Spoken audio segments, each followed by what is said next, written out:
గోదావరి నది మధ్యలో చిన్న చిన్న లంకలు కొన్ని ఉండేవి. అందులో జాలరుల కుటుంబాలు కొందరు నివసిస్తూ ఉండేవారు. వారిలో కీతు అనే అమ్మాయి వాళ్ళ తమ్ముడు డైపర్ బాలుతో కలిసి ఉండేది. ఒకసారి అకస్మాత్తుగా వచ్చిన వరదల వలన వాళ్ళ తల్లిదండ్రులు చనిపోయారు. పాపం, తల్లిదండ్రులు చనిపోవడంతో వాళ్ళిద్దరూ అనాథలవుతారు. తమ్ముడు, మనకింక ఎవ్వరూ లేరు. నాకు నువ్వు, నీకు నేను తప్ప. అక్క, మనకెవ్వరూ లేరు, భోజనం కూడా పెట్టరు కూడా. ఇంకా మనం ఎలా బ్రతకాలి? ఎవరూ మనకి భోజనం పెట్టాల్సిన కర్మేంటిరా? మనమే సంపాదించుకుని మనమే తిందాం. అమ్మా నాన్నతో కలిసి చాలాసార్లు చేపలు పట్టడానికని వెళ్ళాం కదా. అంతో ఇంతో మనం కూడా నేర్చుకున్నాం కదా. ఇప్పుడు ఆ పని చేసి డబ్బు సంపాదిద్దాం. సరేనక్క. అలా వాళ్ళిద్దరూ ఇంట్లోకెళ్ళి అక్కడ చేపలు పట్టడానికున్న సామానంతా వెతుకుతారు. అప్పుడు వారికి ఇంట్లో అటక మీద ఒక చిన్న వల, దానితో పాటు 2 గేలాలు, అలాగే 2 పడవ తెడ్లు కనిపిస్తాయి. అవన్నీ కిందకు దించుతారు. అరే, మనకెలాగో పడవ నడపడం రాదు. తెడ్లు ఇప్పుడే మనకు అవసరం లేదు. ఈ వల కూడా కొంచెం చిరిగిపోయింది. కుట్టడానికి కొంచెం సమయం పడుతుంది. ఈలోపు మనం గేలంతో చేపలు పడదాం. సరేనక్క. అలా వాళ్ళిద్దరూ తర్వాత రోజు ఉదయాన్నే లేచి గేలం పట్టుకుని నది ఒడ్డుకు వెళ్తారు. అక్కను ఒడ్డును కూర్చోపెట్టి నది అంచునున్న నత్తలను ఏరుకుని వస్తాడు డైపర్ బాలు. కీత ఏమో పెంకును పగలగొట్టి ఆ తర్వాత వాళ్ళిద్దరూ వాటిని గేలానికి గుచ్చి నదిలోకి తాడు వదులుతారు. ఇక కొంతసేపటికి ఆ తాడు కదులుతూ ఉంటే డైపర్ బాలు దానిని వెనక్కి లాగుతాడు. దానికొక చేప గుచ్చుకుని ఉంటుంది. వాళ్ళు తెచ్చుకున్న బుట్టలో వేస్తాడు. కాసేపటికి కీతూ వేసిన గేలానికి కూడా చేప దొరుకుతుంది. అలా వాళ్ళిద్దరూ మధ్యాహ్నం వరకు అక్కడే ఉండి బుట్టలో సగానికి చేపలు పడతారు. అక్క, బాగా ఆకలేస్తుంది. ముందు చేపలమ్మి మధ్యాహ్నం భోజనం చేద్దాం పదా. తిన్న తర్వాత మళ్ళీ వచ్చి చేపలు పడ్డాం. సరేరా, పదరా, నాకు కూడా ఆకలిస్తుంది. అలా వాళ్ళిద్దరూ కలిసి బజారుకు వెళ్ళి వారు పట్టిన చేపల్ని అమ్ముతూ ఉంటారు. అక్కడికి వెంకయ్య అనే ఒక అతను వస్తాడు. ఏ పాప, చేపలు ఎలా ఇస్తున్నారు? మేమెప్పుడూ చేపల్ని అమ్మలేదండి. ఇవాళ ఉదయం నుండి నదిలో పట్టుకొనొచ్చి అమ్ముతూ ఉన్నాం ఈ చేపల్ని. మీరింతకు ముందు ఎలా కొంటే అదే రేట్ ఇవ్వండి. ఇంతకు ముందంటే డజను చేపలు 50 రూపాయలకి కొన్నాను. అలాగే ఇస్తావా మరి పాప? సరేనండి, అలాగే తీసుకోండి. పక్కనే పూలమ్ముతున్న రంగమ్మ అనే ఒక ఆమె వారి మాటల్ని వింటూ ఉంటుంది. ఎరా, డజన్ చేపలు 50 రూపాయలకి ఎవరిచ్చారా నీకు? చిన్నపిల్లల్ని చేసి మోసం చెయ్యాలని అనుకుంటున్నావా? కాళ్ళు ఎరగొడతా. రంగమ్మ మాటలు విన్న వెంకయ్య మెల్లగా అక్కడి నుండి జారుకుంటాడు. ఎందుకంటే అతన్ని తిట్టి పంపించారు? మేము ఉదయం నుండి ఏమీ తినలేదు. ఆ 50 అయినా వస్తే ఏమైనా తినేవాళ్ళం. అది కాదు పిల్లలు, ఆ చేపలు ఒక్కోటి 100 రూపాయలు ఖరీదుంటుంది. అయినా చేపలు అమ్మడానికి మీరెందుకొచ్చారు? మీ అమ్మ నాన్నలెక్కడా? మా అమ్మ నాన్నలు లేరు, ఎప్పుడో చనిపోయారు. అందుకే మేమీ పని చేస్తున్నాం. అయ్యో, ఎంత కష్టం వచ్చింది పిల్లలు. ఆ చేపల బుట్ట పట్టుకొని నాతో రండి. ఎక్కడికండి? మాట్లాడకుండా రండి.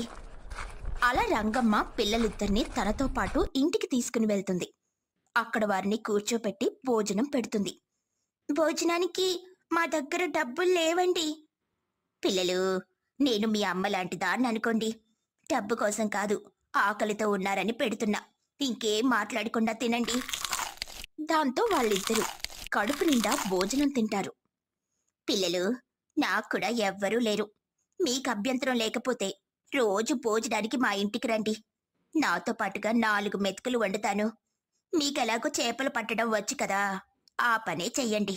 ఆ చేపలు నేనమ్మి పెడతాను. ఆ డబ్బు ఎంతైతే మీకు అదిస్తాను. సరేనండి, మీకు చాలా ధన్యవాదాలు. మా బంధువులు కూడా మమ్మల్ని పట్టించుకోలేదు. అవన్నీ ఏం ఆలోచించకండి పిల్లలు. ఇప్పుడు కష్టపడి పని చేస్తే పెద్దయ్యాక హాయిగా ఉంటుంది. అంతేకాకుండా చేపలు పట్టడంలో మెలకువలు కూడా నేర్పిస్తుంది.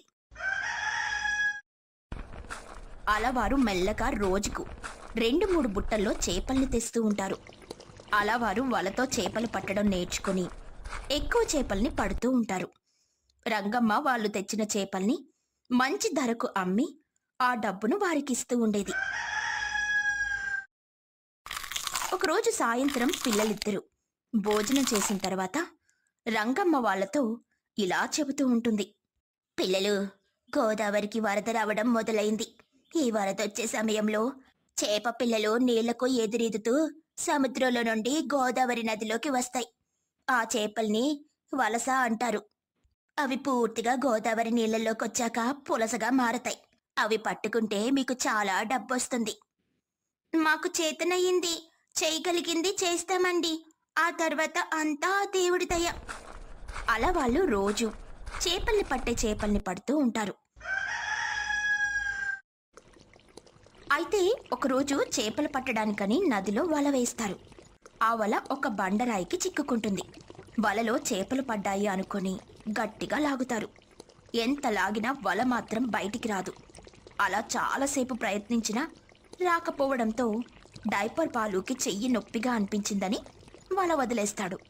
దాంతో ఆ వల నదిలో కొట్టుకొని పోతుంది.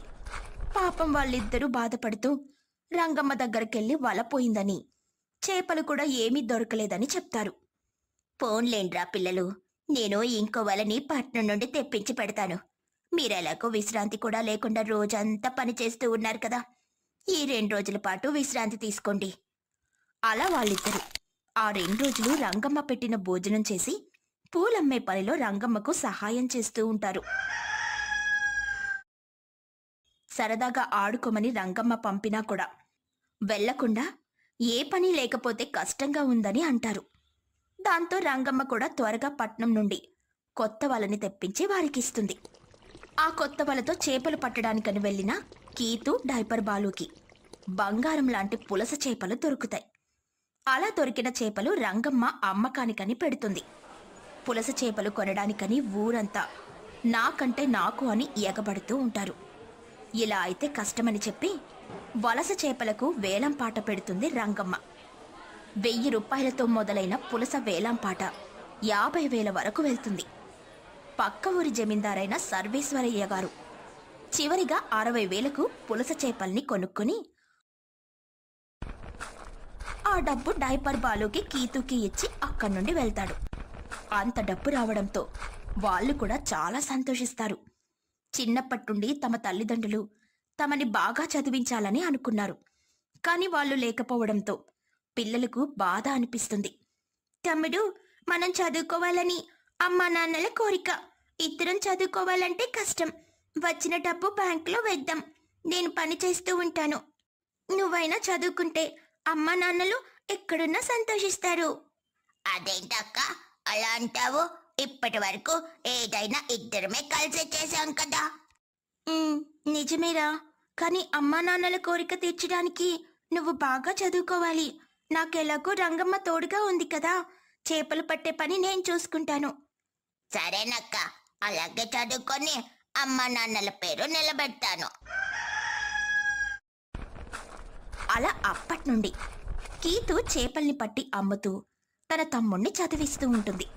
డైపర్ బాలు కూడా అక్క కోరిక మేరకు బాగా చదువుకుంటూ ఉంటాడు. అలా రంగమ్మ చేసిన సహాయంతో పిల్లలిద్దరూ వృత్తిలోకి వస్తారు. చందన, శేఖర్ అనే దంపతులకు కీర్తి అనే ఒక చిన్న పాప పుడుతుంది.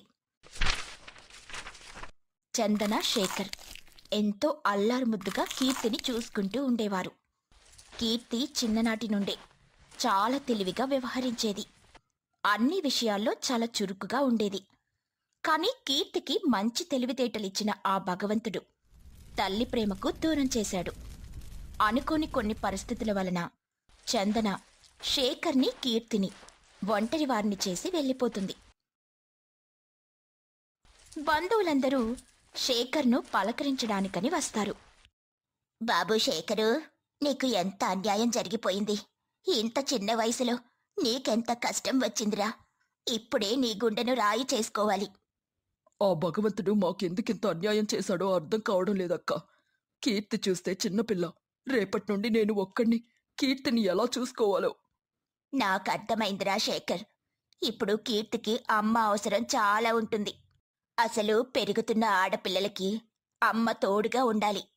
అందుకే నా మాట విని నీకోసం కాకపోయినా కీర్తి కోసమైనా ఇంకో పెళ్లి చేసుకోరా. లేదక్కా, ఈ జీవితం నా చందనకే అంకితం. మరొకరిని నా భార్యగా చందన స్థానంలో ఊహించుకోలేను. అలా అంటే ఎలారా? దయచేసి నేను చెప్పింది విను. నీ కూతురికి పెద్దవుతున్న కొద్దీ తల్లి అనే బంధం కావాలి. అన్ని విషయాలు ఆడపిల్లైన కీర్తి నీతో చెప్పుకోలేదురా. అందుకు తనకంటూ ఒక అమ్మలాంటి మనిషి కావాలి. అందుకోసమైనా పెళ్లి చేసుకో అని అంటుంది. ఆ మాటలు శేఖర్పై చాలా ప్రభావాన్ని చూపుతాయి. శేఖర్ పెళ్లి చేసుకోవడానికని అంగీకరించిన తర్వాత అనసూయ ఒక సంబంధాన్ని తెస్తుంది. ఆమె పేరు లత. శేఖర్కి లతనిచ్చి రెండో వివాహం జరిపిస్తుంది. మొదట్లో లత కీర్తిని చాలా బాగా చూసుకునేది. అది చూసిన శేఖర్ కూడా చాలా సంతోషిస్తుంది.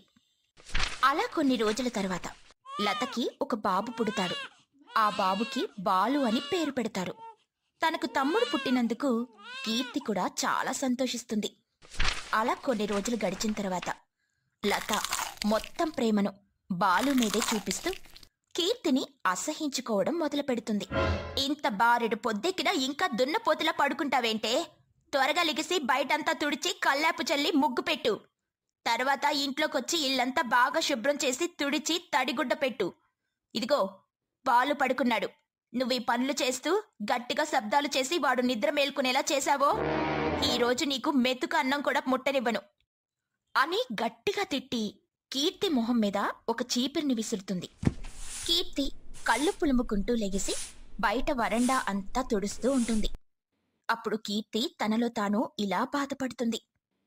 అమ్మా, చూసావా నీ కూతురికి ఇక్కడ ఎన్ని కష్టాలు. ఎందుకమ్మా నన్ను వదిలి వెళ్ళిపోయావు? నువ్వు కూడా ఇక్కడుంటే నేను కూడా తమ్ముళ్ళ ఇంకొద్దిసేపు పడుకునేదాన్ని. రోజంతా పనులు చేసి చేసి నా చేతులు నొప్పి పుడుతున్నాయి. అయినా పిన్ని నన్ను కనికరించడం లేదు. ఇష్టం వచ్చినట్టు తిడుతుంది. చాలి చాలని భోజనం పెడుతుంది. ఒక్కోసారైతే పాడైపోయిన అన్నాన్ని కూడా పెడుతుంది. నాన్న ఉన్నప్పుడు మాత్రం నన్ను బాగా చూసుకున్నట్టు నటిస్తుంది. నాన్న బయటికి వెళ్ళిపోగానే ఇంటి చాకరీ అంతా నా చేత చేయిస్తుంది అని తనలో తాను బాధపడుతూ లత చెప్పిన పనులన్నీ చేస్తూ ఉంటుంది. ఆ తర్వాత కీర్తి పుస్తకాలను సర్దుకొని స్కూల్కి బయలుదేరుతూ ఉంటుంది. ఏంటే ఇంత హడావిడిగా బయలుదేరుతున్నావు? ఎక్కడికి? పిన్ని, వేసవి సెలవులు అయిపోయాయి కదా, స్కూల్ ఓపెన్ చేసుంటారు. అందుకే స్కూల్కి వెళ్ళడానికి రెడీ అవుతున్నాను పిన్ని. ఏంటి, నువ్వు స్కూల్కి వెళ్ళిపోతే ఇక్కడ వంట పనులు ఎవరు చేస్తాడే? మీ నాన్నని నేను రెండో పెళ్లి చేసుకునేదే కాకుండా నిన్ను కూర్చోబెట్టి వంట చేసి బాగా మేపాలా? వెళ్ళు, వెళ్ళి ఆ పుస్తకాలని అవతల పడేసి ఆ వంటగదిలోకెళ్ళి వంట పనులు చూడు. ఇంకొక్కసారి నువ్వు పుస్తకాలు పట్టుకొని నాకు కనిపించావో నీ తాట తీస్తాను. అదేంటి పిన్ని అలా అంటున్నావు? నా తోటి పిల్లలందరూ స్కూల్కి వెళ్ళి చదువుకుంటున్నారు కదా. నువ్వేమో నన్ను వంటగదిలో వంట చేయమంటున్నావు.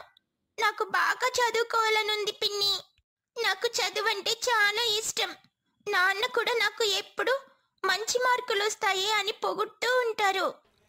అబ్బో, నువ్విప్పుడు బాగా చదివేసి ఏ కలెక్టర్వో లాయర్వో అయిపోదామనే? నీ మొహానికి ఎందుకే చదువు? ఆడపిల్లవి ఇంట్లో ఉంటూ పనులు చూసుకో. ఆ చదువేదో నా కొడుకే చదువుతాడు. ఇదిగో ఇప్పుడే చెప్తున్నాను, మీ నాన్న ఎందుకు స్కూల్కు వెళ్ళట్లేదు అని అడిగితే నాకు చదవడం ఇష్టం లేదని చెప్పాలి. అలా కాకుండా పిన్ని వెళ్ళనివ్వట్లేదు అని చెప్పావో నిన్ను చీకటి గదిలో పడేస్తాను, ఒళ్ళంతా వాతలు పెడతాను అని కీర్తి దగ్గరున్న పుస్తకాలు లాక్కొని అవతల పారేసి కీర్తిని వంటగదిలోకి పొమ్మంటుంది. కీర్తి ఏడ్చుకుంటూ వంటగదిలోకి వెళ్తుంది. అంతలో బాలు నిద్రలేగుస్తాడు. ఏంటి నాన్న, అప్పుడే నిద్రలేగిచేశావు? ఇంకొంచెంసేపు పడుకోలేకపోయావా? ఏ కీర్తి, బాలు లెగిశాడు, వాడికి పాలు తీసుకునిరా. అమ్మా, అక్క ఇంట్లోనే ఉందా? అక్క వాళ్ళకి ఈ రోజు నుంచే స్కూల్ ఓపెన్ చేశారు కదా. అబ్బా బాలు, దాని గురించి నీకెందుకురా? దానికి చదవడం అంటే పెద్దగా ఇష్టం లేదట. ఇంట్లోనే నాకు సహాయంగా ఉంటుందట. అదేంటమ్మా, అక్కకు చదవడం అంటే చాలా ఇష్టం కదా, పైగా అక్క క్లాస్లో ఎప్పుడు ఫస్టే. ఏమోరా, కీర్తికి చదవడం ఇష్టం లేదంటుంది. మనం బలవంతం పెట్టి చదివించడం ఎందుకు చెప్పు? నీకు రేపటి నుండి స్కూల్ ఓపెన్ చేస్తారని చెప్పారు. నువ్వు మాత్రం రేపటి నుండి ఖచ్చితంగా స్కూల్కి వెళ్ళాలి. లేదమ్మా, నేను స్కూల్కి వెళ్ళను. నాకు కూడా అక్కలాగా చదవాలని అనిపించట్లేదు. అదేంట్రా అలా అంటావు? నీ మీదే నేను ఎన్నో ఆశలు పెట్టుకున్నాను. నిన్నొక డాక్టర్లా చూడాలన్నదే నా కోరిక. అయినా ఆడపిల్లలు చదువుకోకపోయినా పర్వాలేదు కానీ మగపిల్లలు తప్పకుండా చదువుకోవాలిరా. అయినా నీకు అవసరమైనవన్నీ నేను కొంటానుగా. స్కూల్ నుండి రాగానే కొద్దిసేపు ఫోన్లో గేమ్స్ ఆడుకో. అలాగే రోజు నీకు నచ్చినవన్నీ వండుతాను అని చెప్పి కొడుకుని ప్రేమగా బుజ్జగిస్తూ ఉంటుంది లత. అదంతా వంటగదిలో నుండి పాలు తీసుకొస్తూ చూస్తున్న కీర్తికి మాత్రం వాళ్ళమ్మ గుర్తుకొస్తుంది. అది నాకు అమ్ముంటే నన్ను కూడా కలెక్టర్ అవ్వమని చెప్పేది. నన్ను కూడా ఎంతో ప్రేమగా స్కూల్కి రెడీ చేసి పంపించేది అని బాధపడుతూ ఉండగా లత గట్టిగా ఇలా అంటుంది. ఓసే మొద్దు మొహం, కీర్తి, ఎన్నిసార్లు పిలవాలే నిన్ను? నా కొడుకు లెగిసి ఎంతసేపు అయింది? పాలు తెచ్చి ఇవ్వాలి కదా. ఆ వంటగదిలో అంత పని ఏం చేస్తున్నావే? త్వరగా పాలు తెచ్చివ్వు అని కేకలు వేసేసరికి కీర్తి గబగబా వచ్చి బాలుకి పాలిస్తుంది. కీర్తి అవతారం చూసిన బాలు ఇలా అంటాడు. ఏంటక్క ఇలా ఉన్నావు? ఒళ్ళంతా చెమటలు కక్కుతూ చాలా నీరసంగా ఉన్నావు అని బాలు అడుగుతుంటే కీర్తి ఏదో చెప్పబోతుంటే లత అడ్డుపడి ఇలా అంటుంది. ఏం లేదులేరా బాలు, కీర్తికి ఈ మధ్యన పైత్యం చేసింది. అందుకే వేడిగా ఉండే ఆ వంటగదిలోనే ఎక్కువసేపు ఉంచుతున్నాను. అప్పుడు పైత్యం తగ్గుతుందని నాకొకరు చెప్పారులే అని అనేసి కొడుకుతో అబద్ధం చెప్పి కీర్తిని లోపలికెళ్ళి పని చేసుకోమంటుంది. పాపం కీర్తి చాలా కష్టపడి వంటింట్లో పని చేస్తూ ఉంటుంటే బాలు మాత్రం ఫ్యాన్ కింద కూర్చొని మొబైల్ గేమ్స్ ఆడుతూ ఉంటాడు. కీర్తి తన చిన్న చేతులతో ఎక్కువ పనులు చెయ్యలేక తన చేతిని కాల్చుకుంటుంది. అమ్మా, నా చేతులు చాలా మంటగా ఉన్నాయి, చాలా నొప్పిగా అనిపిస్తుంది అని ఏడుస్తూ ఉంటుంది. అంతలో లత అక్కడికొస్తుంది. అదంతా చూసిన లత కీర్తిపై విపరీతమైన కోపాన్ని చూపిస్తుంది. ఏంటే కీర్తి, కనీసం నీకు ఒక చిన్న పని కూడా చేయడం రాదా? ఇలా ఊరికినే చేతులు కాల్చుకుంటే పనులు చెప్పకుండా వదిలేస్తానని అనుకుంటున్నావా? 4 తన్నైనా సరే నీ చేత పనులన్నీ చేయిస్తాను. ఏడ్చింది చాలు, వెళ్ళి చేయి కడుక్కొని మిగిలిన పనులు చెయ్యి. అది కాదు పిన్ని, చాలా మంటగా ఉంది. మంట తగ్గడానికి కనీసం ఏదైనా చల్లగా ఉన్నది ఏదైనా రాయి పిన్ని. ఈ మంట నేను తట్టుకోలేకపోతున్నాను అని ఏడుస్తూ చెప్తుంది. ఏంటి, మంట తట్టుకోలేకపోతున్నావా? అయితే నన్నేం చేయమంటావే? నీ తప్పుకి నేను బాధ్యురాలనా? ఇప్పుడు నీ చేతికి మందు రాసి కూర్చుంటే మిగిలిన పనులన్నీ ఎవడు చేస్తాడే? మందు లేదు, గిందు లేదు, నోరు మూసుకొని మిగిలిన పనులు చెయ్యి అని 4 మాటలు కోపంగా తిట్టి అక్కడి నుండి వెళ్ళిపోతుంది. ఇక కీర్తి చాలాసేపు ఏడుస్తూ పనులన్నీ నొప్పిగా ఉన్నా ఆ చేతులతోనే చేస్తుంది. కీర్తికి ఆ రోజు నొప్పికి నిద్ర పట్టదు. వాళ్ళమ్మని తలుచుకుంటూ చాలా బాధపడుతూ ఏడుస్తూ ఉంటుంది. ఇక తెల్లారుతుంది. పొద్దున్నే లెగిసి వాళ్ళమ్మ ఫోటో దగ్గరికెళ్ళి కీర్తి ఏడుస్తూ చాలా బాధపడుతుంది. వెంటనే కీర్తికి ఏదో తెలియని శక్తి వచ్చినట్టు అనిపిస్తుంది. తన నొప్పులన్నీ మాయమైపోతాయి. కీర్తికి ఎక్కడా లేని బలం వచ్చినట్టు అనిపిస్తుంది. ఏంటే కీర్తి, మీ అమ్మ ఫోటో దగ్గర నిలబడి అలా ఏడుస్తూ ఏం చేస్తున్నావే? అయినా నువ్వుండడమే దండగనుకుంటే ఇంకా నా ఇంట్లో మీ అమ్మ ఫోటో ఏమిటి? అవతల పారేయకుండా అని కోపంగా ఆ ఫోటోని తీయబోతూ ఉండగా వెంటనే కీర్తి తన చేతితో లత చేతిని ఆపుతుంది. ఒక్క చేతితోనే లతని అవతలకు విసిరేస్తుంది. అబ్బా, అమ్మో, ఏంటి ఈ కీర్తికి అకస్మాత్తుగా ఎంత బలం వచ్చింది? ఏంటబ్బా అని ఆశ్చర్యపోతూ ఉంటుంది లత. కీర్తికి మాత్రం వాళ్ళమ్మ తాను పడుతున్న కష్టాలను చూడలేక ఇచ్చిన వారమని తెలుస్తుంది. మళ్ళీ కీర్తిని కొట్టడానికని వస్తుంది లత. ఈసారి కీర్తి ఉఫ్ఫని ఊదుతుంది. అంతే, లత విపరీతమైన గాలికి వెళ్ళి ఇంటి బయట పడుతుంది. లత ఒళ్ళంతా గుజ్జుగుజ్జవుతుంది. అమ్మ బాబోయ్, ఒళ్ళంతా నొప్పులు. దీనికేమో శక్తులొచ్చినట్టున్నాయి. నన్ను ఫుట్బాల్లో ఆడుకుంటుంది. అమ్మో, దీనితో చాలా జాగ్రత్తగా ఉండాలి అని అక్కడి నుండి లోపలికెళ్ళిపోతుంది. కొంతసేపటి తర్వాత లత ఇలా అంటుంది. కీర్తి, త్వరగా వెళ్ళు, వంట చెయ్యి, ఆకలేస్తుంది. నేనెందుకు చెయ్యాలి? నేను చెయ్యను. కావాలంటే నువ్వే వెళ్ళి చెయ్యి. ఏంటే నాకే ఎదురు సమాధానాలు చెప్తున్నావు? హుండు, నీ చేతి మీద వాత పెడతాను అని కోపంగా వెళ్ళి ఎర్రగా అట్లకాడ కాల్చి కీర్తికి సురక పెట్టడానికని తెస్తుంది. వెంటనే కీర్తి భయపడకుండా తన బలంతో అట్లకాడని లాక్కుని తిరిగి లతకి కాలుస్తుంది. వెంటనే లత బాధకి తట్టుకోలేక గట్టిగా అరుస్తుంది. ఇదిగో పిన్ని, ఇక నుండి నువ్వు నన్ను బెదిరించి పనులు చేయించాలని ప్రయత్నించుకో. అలా ప్రయత్నిస్తే నీకే నష్టం. నేను ఈ రోజు నుండి స్కూల్కి వెళ్ళి బాగా చదువుకుంటాను. నువ్వు ఇంట్లోనే ఉండి అన్ని పనులు చేసుకో. లేకపోతే నాన్న ఊరు నుండి రాగానే నువ్వు నన్ను పెట్టే కష్టాలన్నీ చెప్పేస్తాను. అప్పుడు నాన్న నిన్ను బయటికి తోసేస్తారు.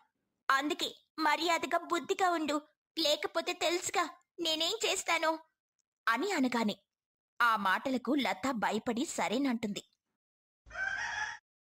ఆ రోజు నుండి లత కీర్తిని బాగా చూసుకోవడం మొదలు పెడుతుంది.